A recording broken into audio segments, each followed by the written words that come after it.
What's up, guys? It's Coach Grant with First Down Training, and today we're going to be breaking down how quarterbacks can get a perfect throwing motion. So I hope this video helps you guys out. Hope it could teach you a few new things. But also, fellas, if you're a QB and you guys would like to train with myself and my staff of coaches this offseason, we are going to be traveling out to 15 different states across the country for 2-day-long QB and wide receiver training camps. Next up, we will be coming out to San Francisco, then Orlando, New Orleans, Charlotte, Dallas, the DMV, St. Louis, Honolulu, Boston, Cleveland, Austin, Seattle, Newark, Denver, and Los Angeles, California. So if you guys are local to one of those cities, would like to train with us, check out that very first link in the description below. That's where all the info can be found. Let's get started with this video. So now, first things first, I want to get everybody clear on this is that every single quarterback has a different throwing motion. There is no perfect one way to do it. What you guys should try to do as students of the game is try to take all of the things that the best guys in the world have in common with their motions and try to apply that to your own original motion. And that's what we intend to do with this video. So we're going to be showing clips here from 3 different quarterbacks,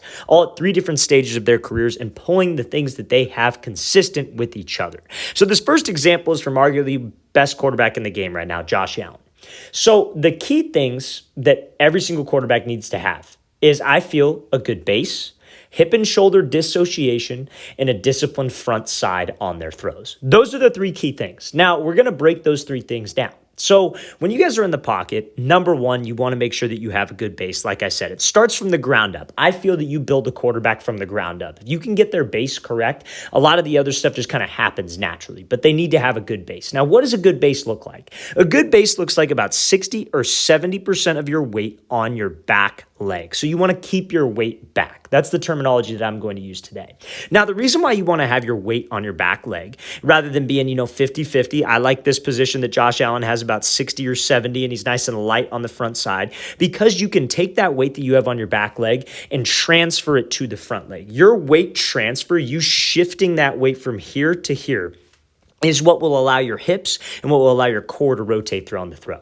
I'm sure all of you have probably seen, that Dak Prescott hip drill. I know everybody in my comments always talks about that. That is essentially what he's working on. He's working on weight transfer and somewhat of a hip rotation. But the hip rotation happens from the weight transfer. So I cannot effectively transfer my weight if I don't have 60 to 70% of my weight on my back leg. If you guys are in a base where you're very front side heavy and all your weight is on your front side, you will not be able to transfer any weight from your lower half.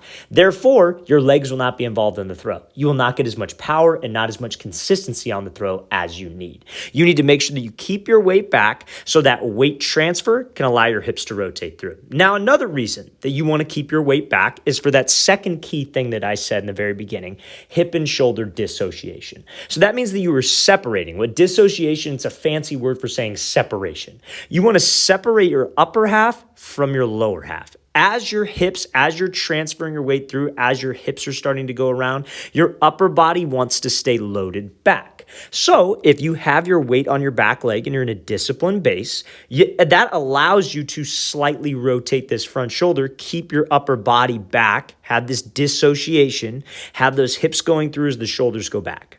Now, the reason why that's important is because that's how we generate power. That's throwing power, throwing with velocity, having a consistent motion, all is based on torque. It is very similar to hitting a baseball or hitting a golf club, right? So you have a baseball bat, you're holding it here.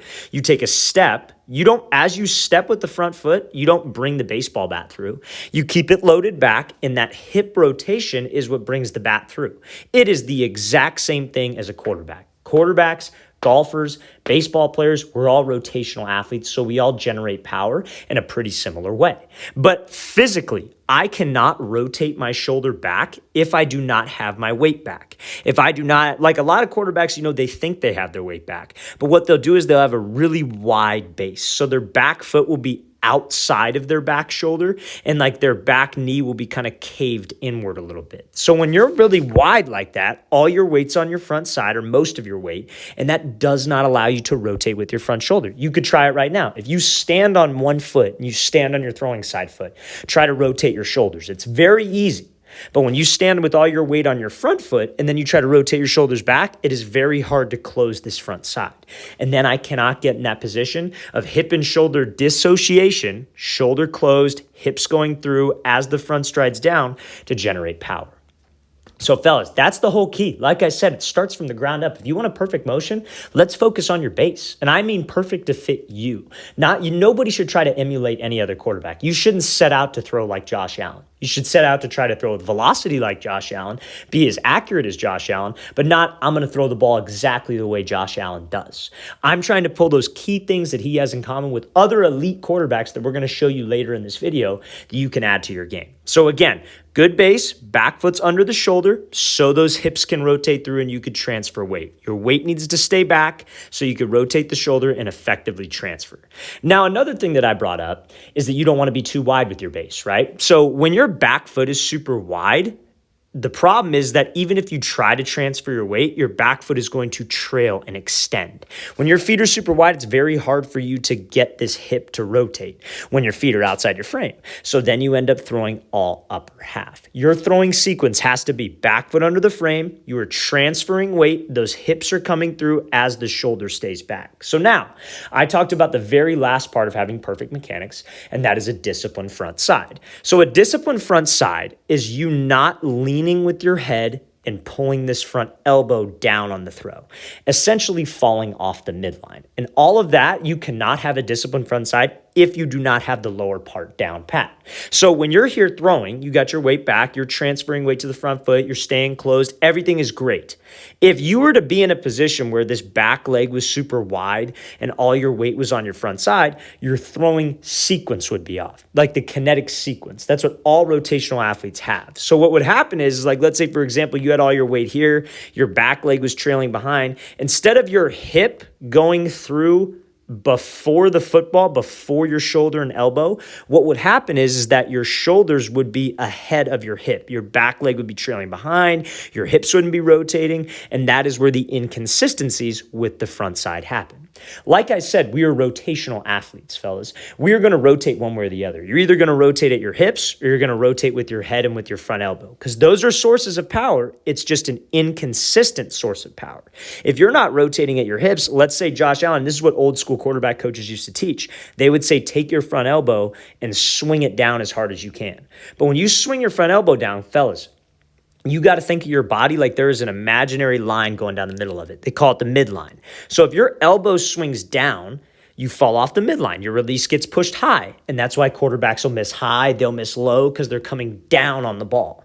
Now, a lot of quarterback coaches can tell you, hey, your release is too high. You're missing up high. Hey, fix that. Get your release down. How? How do I get my release down? That's the question that you need to always ask. Why? Why and how? That's how you guys get better, and that's how you can get a perfect motion that suits you. So we got to focus on having the lower body make the throw. Now, a lot of guys, what they'll do is they'll do the same thing. They'll dip their head out of the throw. They'll keep the front hand nice and tight because they know they have to, but as a source of power, because their throwing sequence is off, their head will dip, arm goes outside the frame, and then they come across.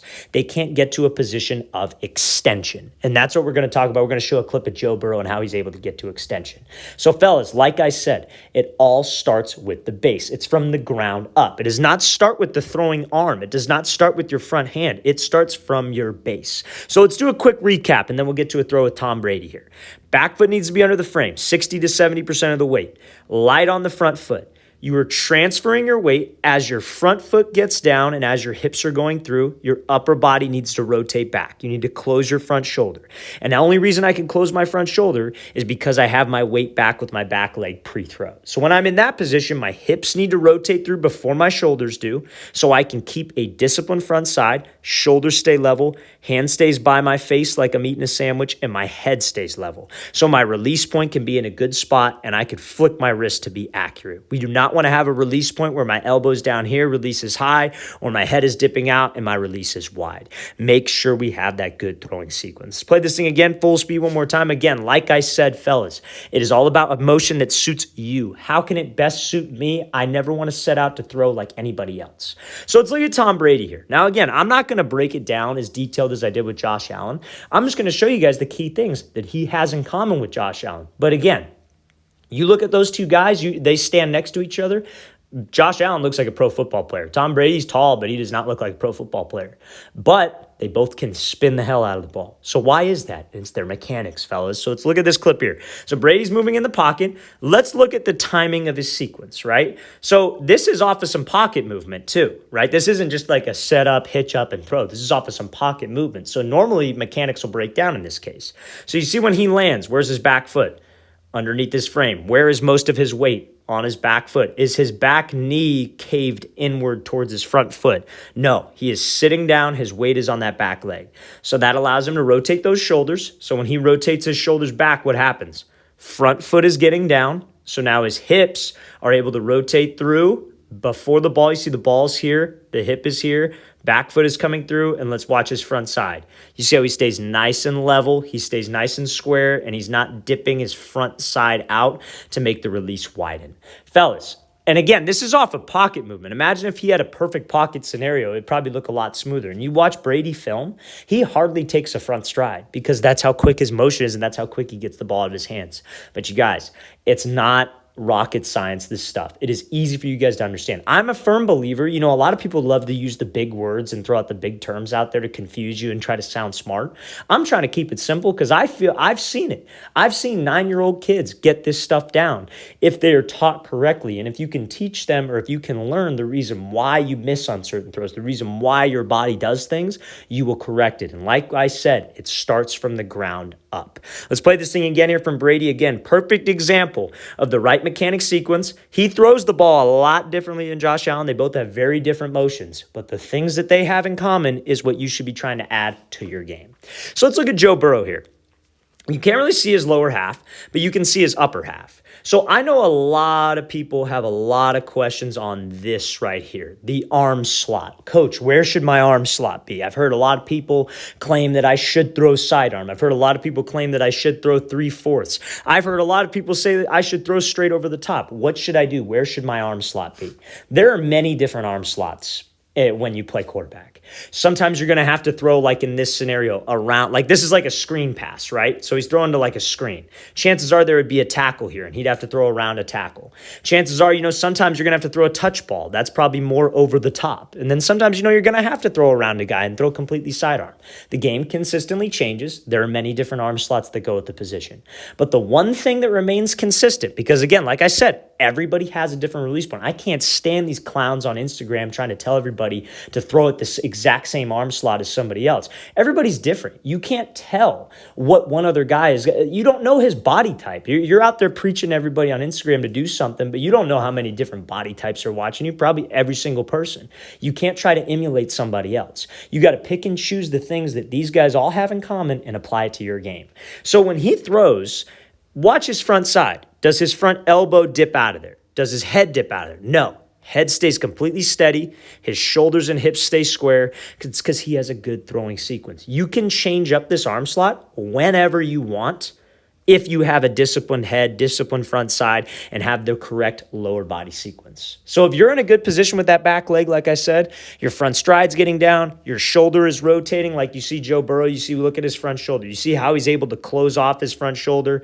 At this time in the motion, his front stride is getting down. You see how his hip is rotating through before the ball. All of those things allow you to change up that arm slot. I've had kids that have heard one thing or another from a different quarterback coach, and they talk a lot about throwing sidearm and all that crap, and they'll come out to a session and the guy did not inform them of, hey, you need to have good lower body mechanics, you need to have hip rotation, you need to have the right sequence, the right timing, and then they start trying to throw sidearm with a flawed motion, and their throwing sucks. Because they didn't do the groundwork. They didn't build it from the ground up. You need to build from the ground up with your motion, and that will allow you to make these difficult throws. And honestly, you throwing sidearm, how many times a game do you really do that? Realistically, honestly, think about that. Yeah, it looks flashy. Yeah, it looks cool. You see Patrick Mahomes do it on Sunday nights, whatever. But how many times do you do that a game, honestly? So you got to work all the different arm slots, and it's easy to do when you have the correct mechanics and you have that foundation. So let's build the foundation first before we do this kind of sidearm, arm angle stuff. Let's build the foundation with my lower half. It starts from the ground up, and then we could start having some fun and doing these more complex throws. So let's play this again full speed. I just wanted to include that because I know a lot of you guys have a question about the arm slot. I know a lot of you guys think about that and hear different info, so I hope that could help.